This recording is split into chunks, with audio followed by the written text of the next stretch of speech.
ንዳድ ሆኖ ይቀጥላል። ለድምፃዊ ቴዎድሮስ ካሳሁን አጋርነታቸውን ያሳዩ ግለሰቦችም አሉ። ለአብነት ያህል ፖለቲከኛ ጀዋር መሐመድ የድምፃዊ ቴዎድሮስ ካሳሁን ሙዚቃ በጉጉት እየጠበቀ እንደሆነ ገልጿል። የድምፃዊ ቴዎድሮስ ካሳሁን ሙዚቃን ለመስማት ቸኩያለሁ በማለት ለቴዲ አፍሮ ያለውን አጋርነትና ድጋፍ ሰጥቷል። ጋዜጠኛ ቴዎድሮስ ጸጋይ ርዕዮትም ለድምፃዊ ቴዎድሮስ ካሳሁን ቴዲ አፍሮ አጋርነቱን አሳይቷል። ቴዲን ከልብ አከብረዋለሁ።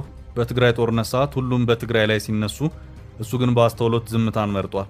ለሀገር ፍቅር ያለው ሰው የሚያደርገው ይህን ነው። አክብሮት ያሁንም ይቀጥላል። መልካም ዕድል ለቴዲ። ከቴዲ ጎን እንደሆንኩም ማሳወቅ እፈልጋለሁ ብሏል። አርቲስቶችም ድጋፋቸውን እየሰጡ ነው። ከነዚህም መካከል አርቲስት አብርሃም ወልዴ ነው። የቴዲን አልበም ምንጊዜም ጓጉቼ የምጠብቅ ሰምቼም የልቤ የሚደርስልኝ ነኝ።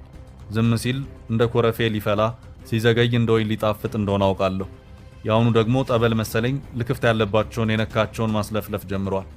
ሐሙስን በመጠበቅ ገና ማክሰኞ ላይ ነኝ። እንደ ሮብ ደግሞ ረጅም ቀን የለም። መልካም ዕድል እመኛለሁ ሲል አስተያየቱን ሰጥቷል።